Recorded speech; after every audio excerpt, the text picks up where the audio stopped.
Hello everyone and welcome to Draw Cartoons. It's time for the January 2022 Discord Art Showcase. I know it's taken me a couple of weeks, but this is my first video of 2022, so Happy New Year everyone if it's not too late to say that. We're just gonna jump right in, guys. If you do end up enjoying this video, of course, don't forget to hit that like button as it really does help the channel out a lot. And if you haven't already, you can do one better by subscribing to the channel and hit that bell for notifications of future videos.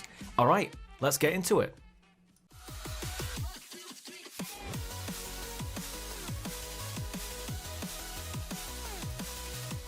VADERCADE did this absolutely stunning drawing of Sonic. The posing is great, I love the little microphone he's got as well. He is a bit of a loudmouth, isn't he? Seeing this drawing takes me back to when I was a kid. I used to draw Sonic all the time. He was pretty much my main focus for drawing practice. I loved all of his games as well. So I felt a bit nostalgic looking at this. Really good work on the perspective with the shoes as well. This is just, yeah, this is all around fantastic. You can really make the lines on the edge pop if you just go over them with a pen or something. Make it look bold and make it look like it's coming off the page, you know? But yeah, this is great, VADERCADE.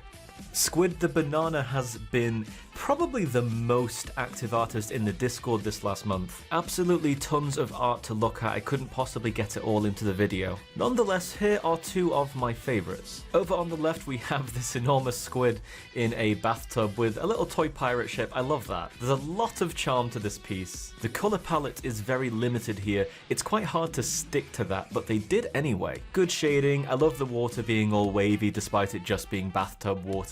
Obviously a bit of a reference to it being, you know, the sea. And the way the tentacles kind of drape out of the bathtub is really cool as well. And over on the right we have SQUIDTHEBANANA the human. Three things in one. Maybe they moonlight as an animorph. I think I'm showing my age a bit with that reference there. Anyway, I love the hair. The face is really good. The creases on the sleeves of the jacket, very, very effectively done.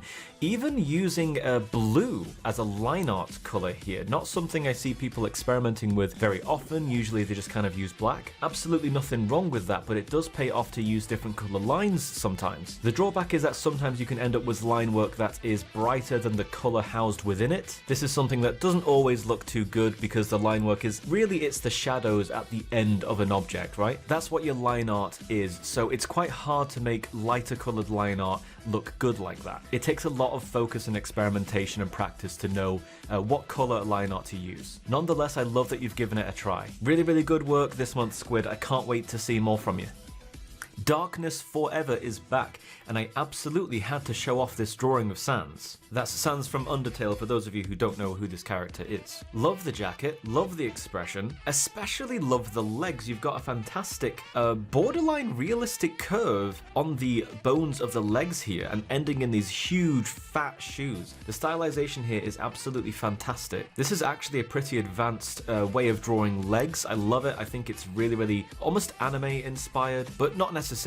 What I'm trying to say is adding these subtle curves to the shins especially can be unbelievably effective in drawing characters, especially in these kind of powerful stances. So brilliant work, Darkness Forever. You are improving rapidly.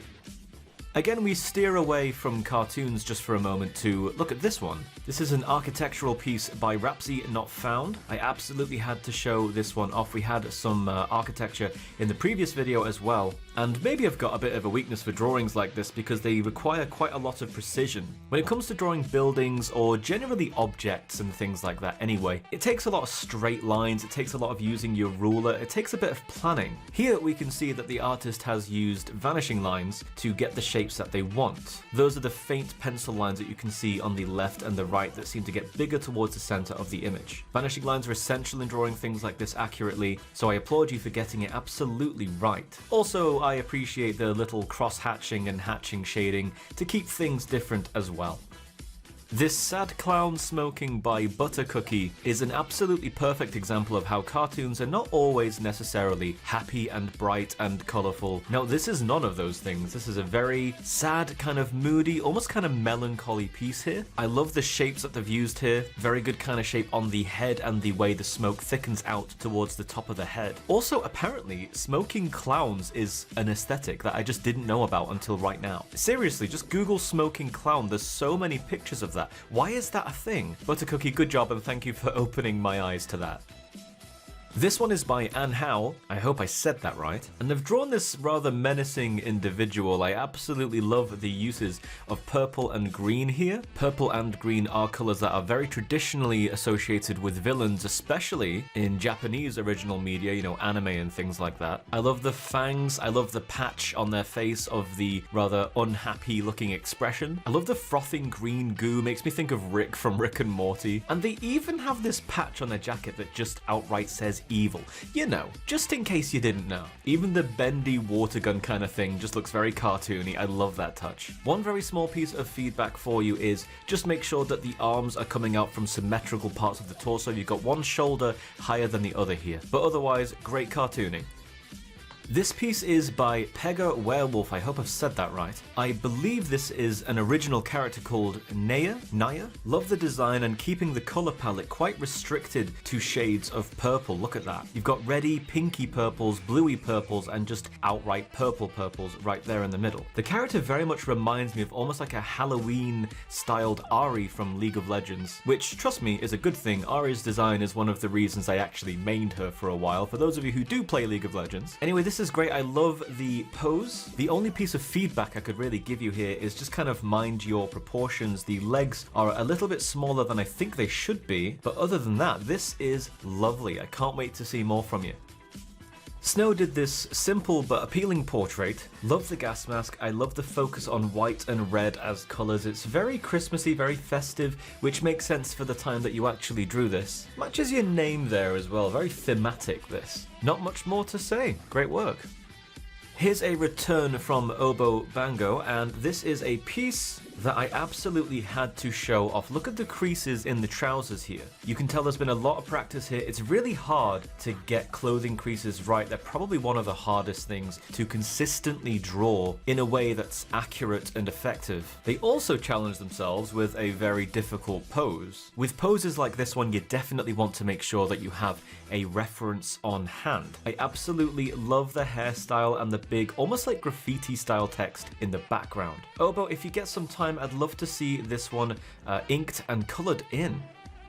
Carol the Carrot did a self-portrait. I just wanted to demonstrate two things with this one. First of all, the completely lineless design of this carrot. As you can see, there's absolutely no outline here at all. It's quite hard to do that, and it leaves you with a very soft-looking image. It's very simple in its design, and I admire that about it. The second thing is the sort of burlap, sort of canvas kind of background here. This is something that's very easy to apply to your work, but it can be incredibly effective. It really looks like this has been painted directly onto a blank canvas. Lots of modern software can do this for you. Procreate, for example, has this built in, and this is something that I might actually do a tutorial on in the future. Thanks for this, Carol.